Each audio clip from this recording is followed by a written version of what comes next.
Can you just please go direct to the point? Yes or no? Sorry, Your Honor. Again, Your Honor, 60 billion pa lang po na transfer po natin. Palang. Opo. Konti lang, no? 60 billion po. All Not right, 89 60 po. billion, Opo. not 69? Yes po. O, ilan ba gusto nating i-transfer? It is estimated, Your Honor. All right, so 89. what is your short answer to my short question? Your Honor, sorry, Your Honor. PhilHealth's nag-operate si PhilHealth po, Your Honor, in the year 2024. Did it help PhilHealth's financial condition?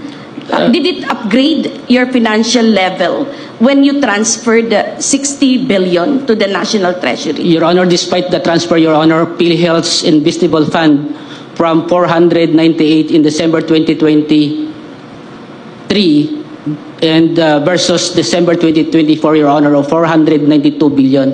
So what is your answer, no? Or Your yes? Honor, Yes or no? Your Honor, very sorry, Your Honor. Your Honor, PhilHealth operates the program, Your Honor, expanding the benefit payment